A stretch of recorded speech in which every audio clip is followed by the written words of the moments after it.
మనిషిని ఉక్కిరిబిక్కిరి చేసే దీర్ఘకాలిక వ్యాధుల్లో ఆస్తమా ఒకటి.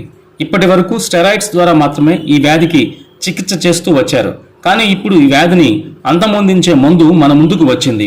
దాదాపు 50 ఏళ్ల పరిశోధన తర్వాత సైంటిస్టులు తొలిసారి ఆస్తమాకు మందు కనుగొన్నారు. అన్ని కాలాల్లో ఆరోగ్యపరంగా మనిషిని కుంగదీసే సమస్యలో ఆస్తమా లేదా ఉబ్బసం ఒకటి. అయితే ఈ సమస్య నుంచి ఉపశమనం పొందడానికి ఇప్పటి వరకు నిర్దిష్ట ట్రీట్మెంట్ లేదు. ఆహారం, జీవనశైలిలో కొద్దిపాటి మార్పుల వంటి వాటి ద్వారా ఇప్పటి వరకు చికిత్స అందిస్తూ వస్తున్నారు వైద్యులు.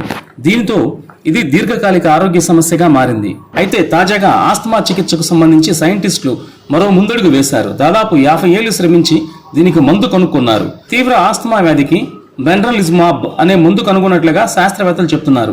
ఇది అత్యవసరంగా ఆసుపత్రిలో చేరడాన్ని తగ్గిస్తుంది. ఉబ్బసం, సిఓపిడి పరిస్థితులను నివారించడానికి ఎంతో ఉపయోగపడుతుందని వారు చెబుతున్నారు. బెన్రలిజుమాబ్ అనే ఔషధం మోనోక్లోనల్ యాంటీబాడీ. ఇది ఊపిరితిత్తుల వాపును తగ్గించడానికి ఇస్నోఫిల్స్ అని పిలువబడే నిర్దిష్ట తెల్ల రక్త కణాలను లక్ష్యంగా చేసుకుని పనిచేస్తుంది.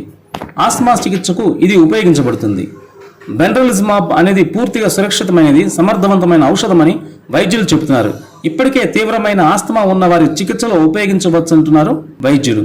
ప్రస్తుతం అందుబాటులో ఉన్న ఏకైక చికిత్స అయిన స్టెరాయిడ్ మాత్రల కంటే ఇది మరింత ప్రభావంగా పనిచేస్తుందని శాస్త్రవేత్తలు అంటున్నారు.